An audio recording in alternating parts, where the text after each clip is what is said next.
Assalamualaikum students, hope you all are good.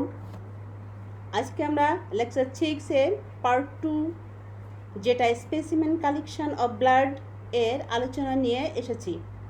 আমরা সরাসরি page number 5 এ চলে যাই, যেখানে দেখেন কোশ্চেন হোয়াট ইজ ব্লাড আছে। আমরা চলে যাই পেজ নাম্বার 5। দেখেন what is blood. Question what is blood. What is blood বা ডিফাইন ব্লাড, যেটা আমরা ডিফিনেশন অফ ব্লাড বলছি, যেটা blood is a specialized fluid connective tissue. রক্ত অস্পষ্ট তরল সংযোগকারী টিস্যু। It is composed of cell. ইহা কোষ গঠন করে। which are called formed element and the liquid portion known as plasma. কখনো এটা গঠিত উপাদান বলে ডাকা হয়, আবার কখনো এই তরল অংশটাকে প্লাজমা বলে জানা হয়। Definition of blood. Definition of ব্লাডেই এটা পড়লাম। আবার বাংলায় বলতে পারি যেটা যে রক্ত অস্পষ্ট তরল সংযোগকারী টিস্যু, ইহা কোষ গঠন করে। কখনো এটা গঠিত উপাদান বলে ডাকা হয়, আবার এই তরল অংশটাকে কখনো প্লাজমা বলেও জানা হয়। ঠিক আছে, তারপর চলে আসেন কোশ্চেন 2, যেটা write down the function of blood. Function of blood, যেটা ব্লাড হ্যাজ 3 মেইন ফাংশন। একে 3টে ভাগে ভাগ করা হয়েছে, যেটা এক হচ্ছে transport distribution, transport oblique distribution. 2 হচ্ছে প্রোটেকশান, 3 রেগুলেশন। এক ট্রান্সপোর্ট, যেটা পরিবহন করা হয়, ডিস্ট্রিবিউশন বন্টন করা হয়। 2তে আছে প্রোটেকশান, প্রোটেকশান সুরক্ষা, এই যে এখানে প্রোটেকশান সুরক্ষা। 3 আছে রেগুলেশন, রেগুলেশন হচ্ছে নিয়ন্ত্রণ অথবা নিয়মতান্ত্রিক। ঠিক আছে, ফাংশন অফ ব্লাড আমরা দেখলাম। ফাংশন অফ ব্লাডকে 3টে ভাগে ভাগ করা হয়েছে, তাই না? এদিকে আসছে কোশ্চেন 3, যেটা write down the common site of blood collection. অপর পাতায় চলে যাই। Common site of blood collection, এখানে এ বি সি 3টে ভাগে ভাগ করা হয়েছে। এ হচ্ছে ইনার আর্ম, বি হচ্ছে dorsal surface of hand, C হচ্ছে dorsal surface of foot. Common site of blood collection, যেটা ইনার আর্ম। ইনার আর্মে দেখেন আছে median cubital vein of ফোরআর্ম,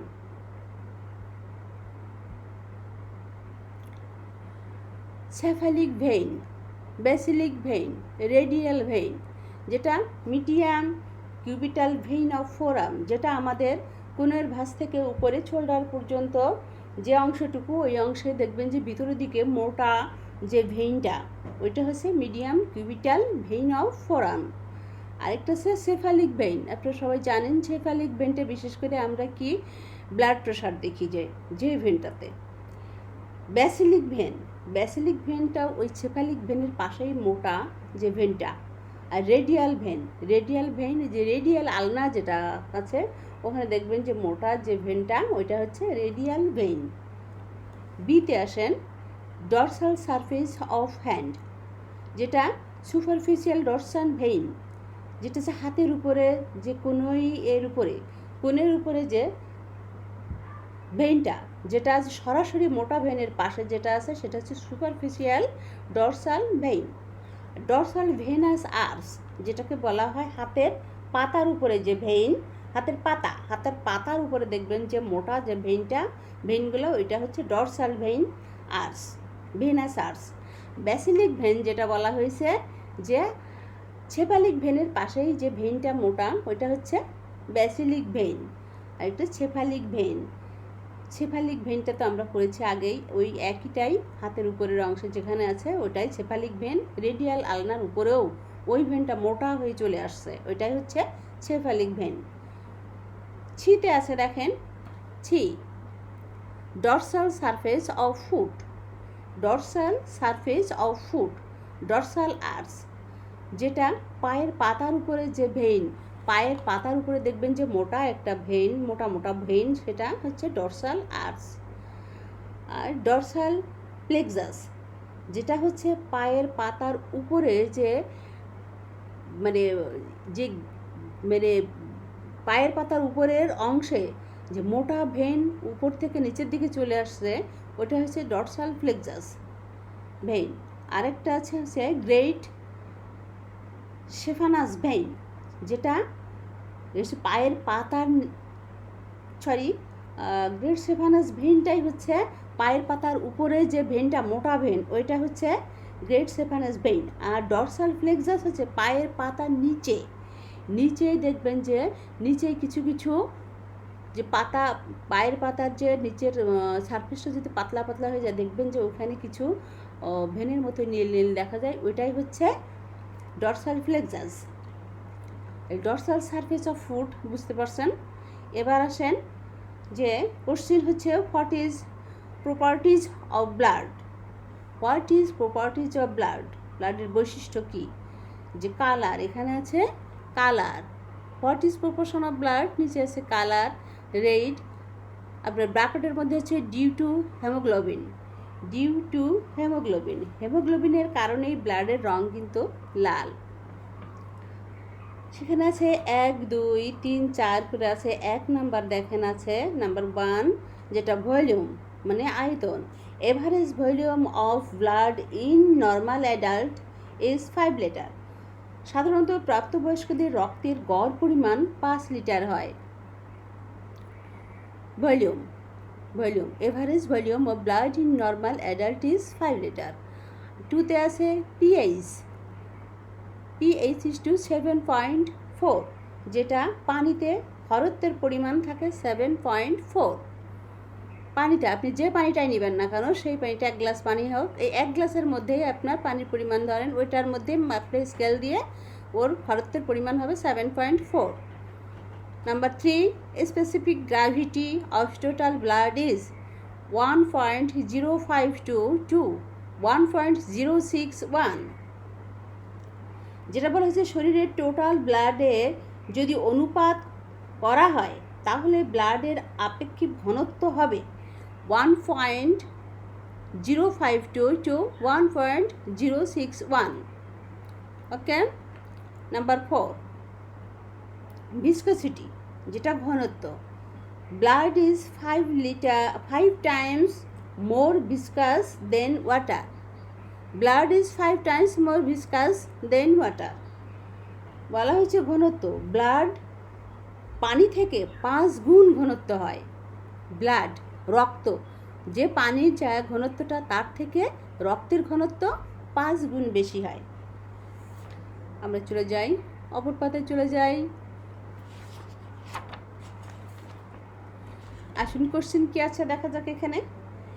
explain the procedure of blood specimen collection, explain করতে বলছে, explain কার্যপ্রণালী, ব্লাডের স্পেসিমেন কালেকশনের কার্যপ্রণালীর কথা বলা হয়েছে।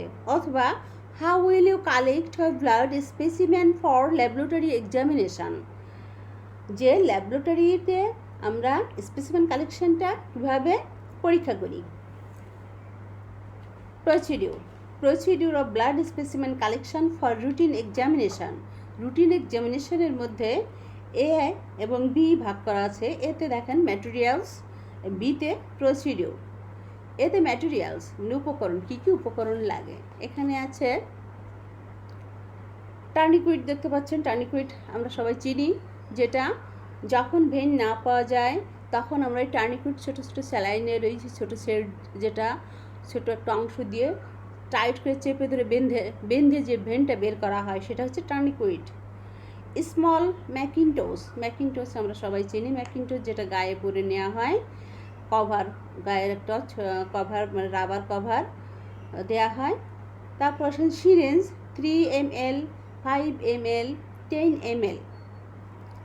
তারপর নং 20 গজ নিডলস, যেটা বড় নিডিল দিয়ে আপনার পাঞ্চার করা হয়।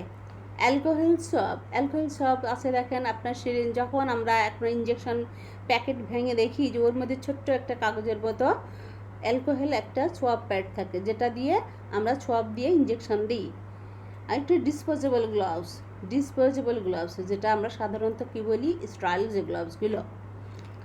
স্পেসিমেন কন্টেইনার, টেস্ট টিউব আর বোতল, আমরা স্পেসিমেন কন্টেইনার নিব আর টেস্ট টিউব অথবা বোতল নিব।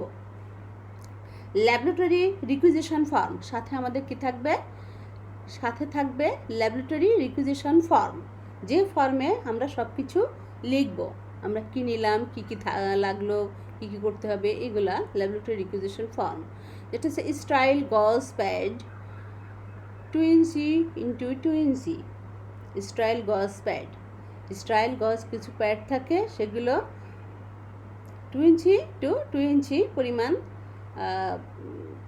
মানে থাকে, সেটা ওটা স্টাইল গজটা আমরা বাইরে কিনতেও পাই, আমরা নিজেরাও ওই অনুযায়ী গজটা রেডি করে আমরা অটোক্লেভ করে রাখি। আরেকটা আছে অ্যাডহেসিভ টেপটা তো বুঝতেই পারছেন, যেটা অ্যাডহেসিভ টেপ স্যালাইন ব্যাগের সাথে, স্যালাইন ব্যাগের প্যাকেটের মধ্যে থাকে, যেটা স্যালাইন লাগানোর পরে ছোট্ট একটু টেপ ওর মধ্যে থাকে, ওইটা দিয়ে আমরা স্যালাইন লাগিয়ে দিই। ওকে, ম্যাটেরিয়ালসগুলো আমরা দেখতে পেলাম। এবার প্রসিডিওর, বিতে হচ্ছে প্রসিডিওর, কার্যপ্রণালী। 1, যেটা set the physician order, progress note and nursing care plan. Doctor যে অর্ডার দিবে সেটা আমরা ফলো করব, আর প্রোগ্রেস নোট, যে আমাদের পেশেন্টের অগ্রগতি কতটুকু হয়েছে সেটা নোট করব, অ্যান্ড নার্সিং কেয়ার প্ল্যান আমরা দিব। নার্স যে কেয়ারটা দিবে সেটা একটা প্ল্যান করতে হবে, সেই প্ল্যান হচ্ছে নার্সিং কেয়ার প্ল্যান দিব। আইডেন্টিফাই পেশেন্ট, আমরা যে পেশেন্টকে দিব সেই পেশেন্টটা সঠিক কিনা সেটা আগে আইডেন্টিফাই করব। 3, explain the procedure to the পেশেন্টের কাছে আমি কি করব সমস্ত কিছু পেশেন্টের কাছে এক্সপ্লেইন করতে হবে, বর্ণনা করতে হবে। 4, collect and prepare equipment prepare করতে হবে, জোগাড় করতে হবে, এবং সেটা কাজের জন্য প্রিপেয়ার করে নিতে হবে। আরেকটা হচ্ছে ইনশিওর পেশেন্ট প্রাইভেসি, যেটা গোপনীয়তা রক্ষা করতে হবে। পেশেন্টের কথাগুলো বা পেশেন্টের কাজ যেগুলো করবে সেগুলোর গোপনীয়তা আমাদেরকে রক্ষা করতে হবে। ওয়াশ অ্যান্ড ড্রাই হ্যান্ড, মানে হাত ধুতে হবে এবং সেটা হাত শুকনা করতে হবে। Put and clean disposable gloves, পরিষ্কার রাখতে হবে এবং ডিসপোজেবল গ্লাভস পাশে রাখতে হবে। আচ্ছা, ঠিক আছে, প্রসিডিউর আমরা অপর পাতায় চলে যাই। দেখেন অপর পাতায় আছে to avoid haemolysis, the needle used for venipuncture should have a short bevel। বলছে যে এখানে যে টু অ্যাভয়েড হেমোলাইসিস, যে রেড ব্লাড সেল ভেঙে যায়, এটাকে আমরা রেড ব্লাড সেল যদি ভেঙে যায় তাহলে কি আমরা ওটা জানলে আমরা ওটা অ্যাভয়েড করব, ওটা থেকে দূরে থাকব। The needle use for venipuncture should have a short bevel, বলছি ভেনিপাঞ্চারের জন্য ব্যবহৃত সূচে ছোট বেল্ট হওয়া উচিত। ভেনিপাঞ্চার ব্যবহৃত যে সুচটা আছে ভেনিপাঞ্চার করার জন্য, ওর পাশে ধরার জন্য ছোট্ট বেল্ট থাকতে হবে। The syringe and needle must be dry, syringe এবং নিডল অবশ্যই শুকনো হবে। And the container into which the specimen is placed must be dry, যে পাত্রে নমুনাটি রাখা হবে তা অবশ্যই শুকনো হতে হবে। চলে আসেন নিচে, যেটা for some test whole clotted blood is required, whilst for others it should be anticoagulated।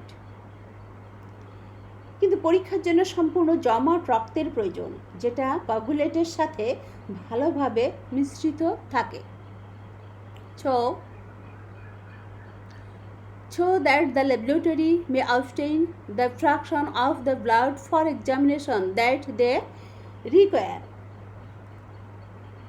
তাহলে পরবর্তীতে ল্যাবে সঠিক বিভাজন করা যাবে।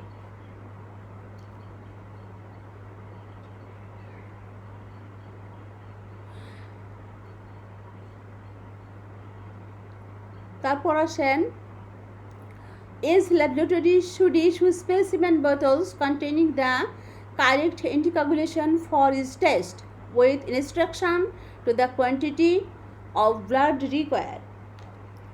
প্রত্যেক বোতলে যেন সঠিক ইনস্ট্রাকশন সহ লেখা থাকে এবং যে ব্লাড টেস্টের জন্য আসবে সেটার অবশ্যই সঠিক ইনস্ট্রাকশন থাকতে হবে।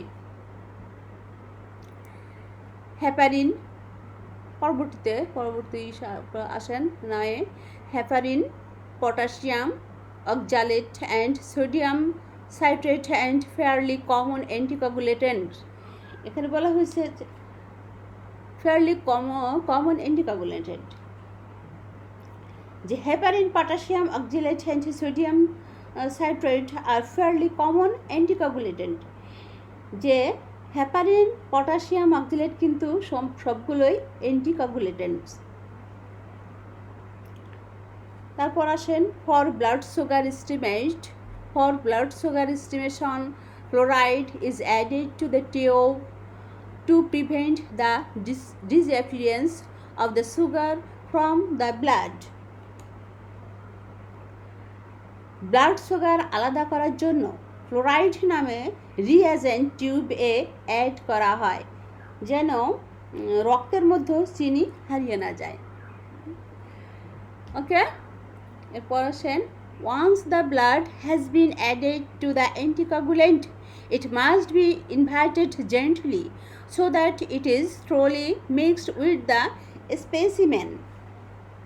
যেটা এটি যখন অ্যান্টিকোয়াগুলেন্ট এজেন্টের সাথে যুক্ত হয় তখন যেন আলতোভাবে নমুনাটা এজেন্টের সাথে মেশানো হয় এবং যেন সরাসরি যেটা না মেশানো সেটা না মেশানো হয়, মানে সরাসরি মেশানো না হয়, ওটা অ্যান্টিকোয়াগুলেন্টটা আস্তে আস্তে আলতোভাবে মেশাতে হবে। সরাসরি যদি মেশানো হয় তাহলে হবে না, এটা বুঝাইছে। পরে আসেন যে shaking causes hemolysis. When sending blood for examination, care must be taken to avoid hemolysis of the specimen, for hemolysis renders the specimen useless. হেমোলাইসিসের টেস্ট করার জন্য যে নমুনাটা সংগ্রহ করা হয় সেটার জন্য পরীক্ষার আগ মুহূর্ত পর্যন্ত ভালোভাবে সংরক্ষণ করা হয়। তারপর আসেন শেকিং কজেস হেমোলাইসিস। কাঁপুনির কারণেই হেমোলাইসিস হয়, কাঁপুনির কারণেই কিন্তু যে হেমোলাইসিস অর্থাৎ রেড ব্লাড সেল ভেঙে যায়। তারপর আসেন যে ডকুমেন্টস দ্য প্রসিডিউর অ্যাপ্রোপ্রিয়েটলি, নথিপত্রের কাজগুলো যথাযথ হতে হবে। Documents the procedure appropriately. Okay, thank you all student. আল্লাহ হাফিজ।